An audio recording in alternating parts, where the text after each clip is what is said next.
Assalamualaikum warahmatullahi wabarakatuh. Kami dari kelompok 4 dari kelas Biwara 1 ingin menjelaskan mengenai penggunaan analisis STP dan segmentasi pasar pada riset pasar tradisional. Sebelumnya izinkan kami memperkenalkan diri terlebih dahulu. Saya Iqbal Ades Pratama. Saya Yoga Pradana. Saya Alsya Sabrina Maramis. Saya Muhammad Sultan. Langsung aja kita masuk ke dalam materinya.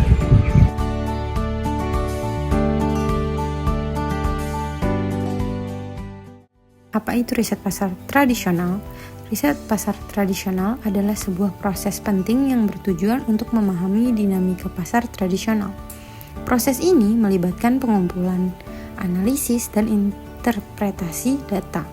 Kenapa ini penting? Karena dengan memahami kebutuhan dan preferensi konsumen, serta faktor-faktor yang mempengaruhi penawaran dan permintaan, kita dapat membuat keputusan bisnis yang lebih tepat. Tujuannya untuk memahami kebutuhan dan preferensi konsumen, serta faktor-faktor yang mempengaruhi penawaran dan permintaan. Dalam riset ini, berbagai metode digunakan seperti survei, wawancara, observasi, dan analisis data penjualan. Semua ini dilakukan untuk mendapatkan wawasan yang mendalam tentang perilaku konsumen, tren pasar, dan potensi peluang bisnis.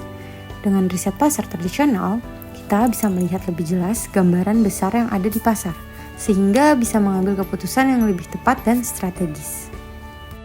Selanjutnya, mengapa riset pasar perlu menggunakan STP? STP yang merupakan singkatan dari segmentation, targeting, dan positioning adalah kerangka kerja strategis yang penting dalam riset pasar.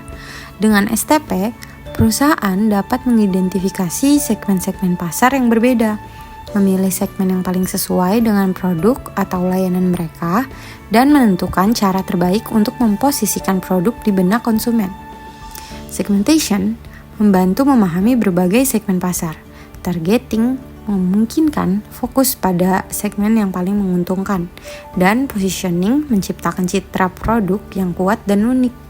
Dengan STP, perusahaan dapat mengembangkan strategi pemasaran yang lebih terarah dan efektif, memaksimalkan peluang bisnis, dan menarik lebih banyak konsumen.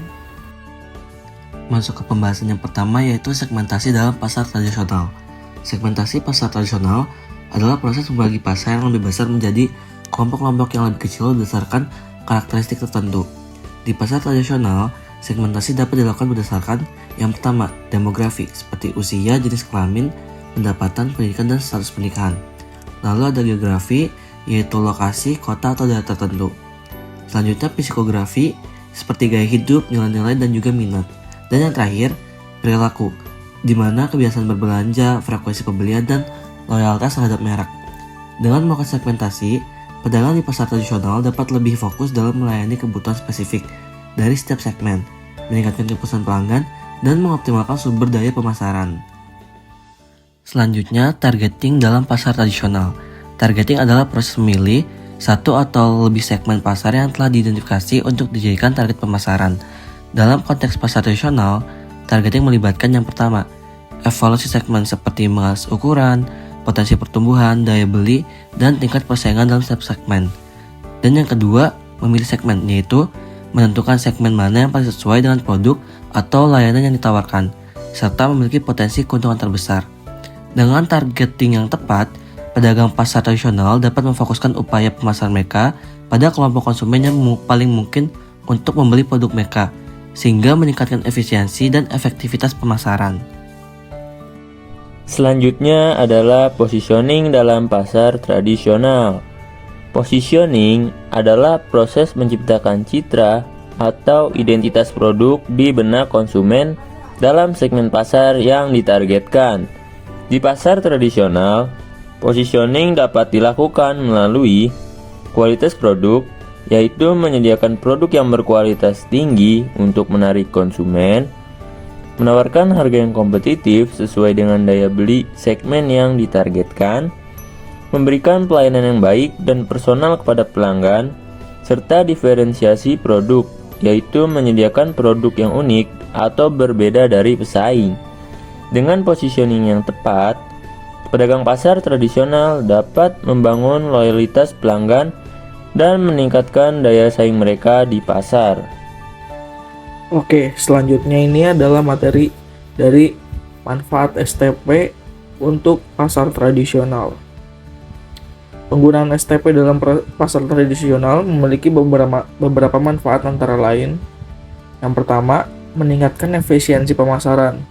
Dengan mengetahui segmen mana yang paling potensial, pedagang dapat mengalokasikan sumber daya pemasaran dengan lebih efisien. Lalu yang kedua, meningkatkan kepuasan pelanggan. Dengan memahami kebutuhan dan preferensi segmen pasar yang berbeda, pedagang dapat menyediakan produk dan layanan yang lebih sesuai dengan harapan pelanggan. Yang ketiga, meningkatkan penjualan. Dengan targeting yang tepat, maka pedagang dapat meningkatkan penjualan dan mengembangkan basis pelanggan yang lebih kuat. Lalu yang terakhir, meningkatkan daya saing. Dengan positioning yang tepat, pedagang dapat membedakan produk mereka dari pesaing dan membangun citra yang kuat di benak konsumen. Selanjutnya adalah pembacaan kesimpulan. Kesimpulannya, riset pasar tradisional yang menggunakan pendekatan STP, segmentation, targeting, positioning sangat penting untuk memahami dan memenuhi kebutuhan konsumen dengan lebih efektif.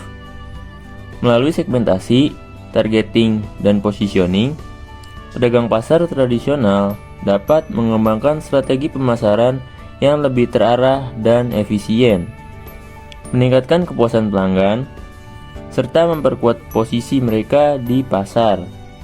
Dengan demikian, penerapan STP tidak hanya membantu meningkatkan penjualan dan keuntungan, tapi juga membantu pedagang dalam menghadapi persaingan pasar yang semakin ketat di pasar tradisional. Sekian presentasi dari kami, kurang lebihnya mohon maaf. Wassalamualaikum warahmatullahi wabarakatuh.